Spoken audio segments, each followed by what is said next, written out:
All right, it's Si here on TBFM Internet Radio. I'm sat here with Chris from Winterfylleth. How are you doing? All right, how are you? I'm very well. Are you excited about today? Yeah, definitely. I'm massively excited. You know, we always come to Damnation as fans anyway, so to be asked to play is amazing. So we're really looking forward to it'll be the first time we play some stuff off our new record, and it'd be good to kind of air a few of those out and see what people think of them live, and really excited. It's no big clashes, so I'm hoping there's a nice crowd in for it. It's all coming together nicely today. Okay, cool. That's the Threnody of Triumph, the new record, and you just recently re-released Ghosts of Heritage. Indeed, yeah. So when we first did the Ghost of Heritage, it was on Profound Law Records from Canada. And we'd recorded a couple of extra tracks at the time that we were planning to do a split with Woden's Throne with, but one thing led to another, and we didn't end up doing it because their record got delayed ages with the guys at Nagura Bunget and stuff like that. So we never used those tracks or anything. We ended up re-recording them on the Mercy Sphere. But we wanted to have the kind of whole session together on a CD, and we also wanted all of our records to be under one roof under candlelight. So we kind of had it remastered and put those tracks on at the end, and that record now feels kind of more complete. It's over an hour now, and it's got all the stuff that was in the original session as part of it. So it's just a nice kind of document to have. I think that people who had the first one could still buy the second one. So is the new one all fresh material, all new? Yeah, absolutely. I mean, we would have probably wrote different songs, a couple of different songs for the Mercy Sphere. Had those other ones sort of stayed on the first one, but they didn't, and they came out really well. So. Yeah, but this time it was a kind of a blank canvas. So, I mean, there's always like riffs kicking about in the stuff that you're writing, and bits of demos you've recorded and stuff, but more or less a blank canvas, which is quite good because I tended to do a lot of the writing on the first couple of records, but then when we got Nick and Mark in the band, before we'd recorded the Mercy Sphere, but I'd written a lot of it before they joined. So now that they're kind of much more kind of entrenched in the lineup and have been the longest serving members, that we've ever had, so they've been in probably 80% of our existence, maybe 90% or something. So they've had a lot more chance to kind of write on this record, and some of their ideas have come through as well. And there's a couple of tracks on there which we'd never really done that sort of style before. So there's a song on there called "A Soul Unbound" on the new one, which is a bit more of a slow kind of, I don't know, mournfully mid-pace sort of black metal, and that was more Nick's influence coming in, and then kind of a few more kind of riffs from Mark coming through as well in terms of songs like, I think what was one of his. A couple of bits on the second track, so we have some really good influences from Mark there and stuff. So we've had a bit more of a kind of a team effort this time, which I think has really benefited it, and I think it's helped us to kind of get better reviews, and it seems to be much more well received. So you definitely sound quite excited about it. Like, I mean, obviously every band's into what they do, or else they wouldn't do it. But I really do feel like it's a great step up from the last one. I still think our last, all the records we've done we're really proud of and we think are great. But I think it's just, with the evolution of a band, you hope to be able to keep adding to what you do, and I think we have on this record. I think it's got a few more kind of dynamic elements, and just feel like a great full album, Because the recording process can be a bit like laborious and stuff sometimes, I guess. So do you think it's a bit more of a, like, you've enjoyed the whole thing? And I mean, to be honest, recording is always a bit of a mixed bag. Like, it's really great to be in the studio, but then you always got time pressures. You've always got to be up late, and I don't know, tensions can get a bit frayed sometimes, just because you're trying to get the best out of it, and if it's taking you 5 goes to get some in, it's just it's like, so I think when we've had time to sit down and reflect on the finished product, I think that's when we've really kind of thought, we've got something great here, and we're really excited about it, and everyone seems to be getting it, and I don't know, today's the first time we'll get to kind of land some of that with people in the flesh, so let's hope they like it. So so you're from Manchester. I don't know if all your members are from Manchester, or we're based around Manchester. Funnily enough, none of us are actually from there originally. Right, okay.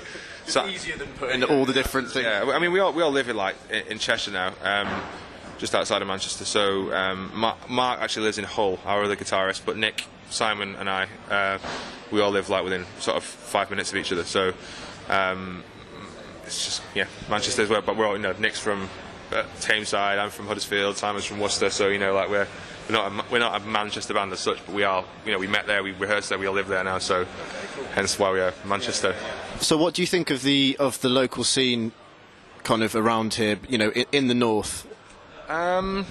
I think it's pretty disparate, to be honest. What really gets me about the extreme music scene in this country is that you still got this like huge vein of like young bands that, I don't know, are still kind of like want to be like Rage Against the Machine, or just, I don't know, just crap kiddie metal. And like, I don't want to ever put off anyone doing anything that they love doing, but I just think that like music has evolved, metal's evolved, and in the local scenes I always just see this mire of bands that are just sort of like rehashing all Pantera riffs and like, you know, all that sort of stuff. And I think it's been a bit more national for us to kind of get the British black metal scene together. I think, you know, there's like North East we've got Woden's Throne, sort of Leeds way we've got Forest of Stars, down south we've got Fen, up north we've got Knock and Tursa, you know, Manchester we've got Winterfylleth. So it's not like it's not a town scene really. It's a national one. And well, you seem to have share a lot of the same fans and that. So you've got that kind of devout black metal fan base, really, haven't you? And do you think you've tapped into that, or do you reckon you've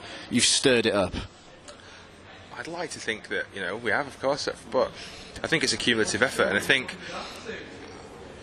because we maybe got to like work with Candlelight before Woden's Throne did, and before Forest of Stars got a Prophecy, we've maybe had a bit more of a kind of a head start on that. But if I'm honest, I think everyone contributes really well to it, equally probably, and are all part of what makes it strong. And not everyone always likes all the bands equally. And to be honest, I think it just brings a kind of a mindset of people together, and a kind of hopefully people that kind of care about the issues that the bands talk about and are socially aware, and, you know, kind of are engaged with what the bands are talking about, as opposed to just. Okay, so what is Winterfylleth talking about? What would, if you could describe it in 3 words, what would they be? The most, you know, all your bandmates would agree with, and you'd say this is Winterfylleth. Socio-political change. I like. So I think there's threads of power that exist in society, in governments, in banks, in religion, in churches, in establishments that control things that affect you and I right now, you know, and I think that it's our duty as musicians who've got a platform to kind of talk to people about it, to express our opinion about it. And I think we even though our songs might not necessarily be framed in the modern context, using ancient history or English poetry or whatever we've used in the past, the vein of what runs through us, I think, is change. And I think it's informing people about the lessons that we've learned in the past that we've ignored in the modern day, and how you can kind of apply those things to making a more positive living environment for everyone, and for everyone not to be treated like a slave. You know, like Napalm Death put out that record last year called Utilitarian, about using humanity as a utility, basically, for a ruling elite, as it were. And I think that kind of really harks back to the kind of the effect of that, of the stuff that we're talking about. You know, that's it bearing out in people. And I think that so our idea would be to kind of make people be aware of these things, and, you know, look at like the governments in, you know, Egypt and all those sorts of places where the people have just gone, nah, fuck this. Yeah, exactly. And all it takes is that spark in people, and that. And well, I thought that last summer, the riots, I thought that was it. I thought, you know, this is it. It's going to be, things are going to change now, and, you know. I think the problem with it in this country was that it was just loads of idiots, wasn't it? There wasn't a kind of strong. Yeah, it felt like, you know, you see all the news reports, and there's probably some sincere people in it, but, you know, around our way you see loads of dickheads who are just like, let's have a riot, you know. So it's just like, all right, great, you know. So there's nowhere near the passion in this country about it at the moment. I think that's what we're trying to change. You know, you look at like the Egypt stuff, you know, mothers, wives, sons, daughters, everyone out on the street, millions of people out there, and like all up for it, and you know, they're getting shot at, and they're stood there and they're millions. And I think, like, you know, you think any of the people in this country that live their happy little lives would want to do that? No, I don't either. But I think maybe it hinted that change is coming. I don't know. And I think if we can be a voice that affects a few people in that, or makes a few people think about that, then I don't know, I think that's all you can do. You know. So you'd be quite happy with Winterfylleth flags flying high during the revolution, and and people reciting your lyrics and whatnot. Would you be happy with that? I don't know. Or would that make you hide away a bit more? I don't know if one wants to be vilified as the kind of, like, you know, but yeah, I think if it was the sort of change that we talk about, if it was something negative, I don't think so. But I think if that's a spark that ignites a few people that go and do something great, or that helps a few people to get off the sofa and do something, then hell, I'd be like, I'm dead proud of this. So great. Okay. Awesome. So you're very excited about playing a bit later. What's your favourite song of the set? We've got a quite short set today, unfortunately. A byproduct of having a short set length and rather long songs. So we're only playing 4 songs today. But I think my favourite one to play is still probably the one we always play last, which is Defending the Realm.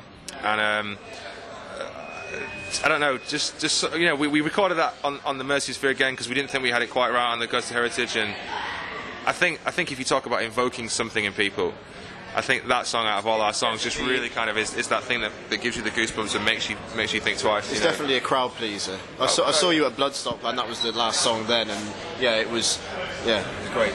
Yeah, and I think that one really harks back to kind of looking back and learning from the line is, you will look back, be among ancestors. And so, you'd hope that your ancestors have done positive things to get you here. There is negative things as well, but you'd hope they've done positive things to get you where you are, and you can learn from that, and it helps you move forward. So that's kind of the vein of what we've been talking about and everything. And I think that's the song that really kind of Great. yeah. That's the one where you're going to be going. Have that up, Yeah. Okay. Awesome. Okay. Thanks very much. This is Chris from Winterfylleth on TBFM Online.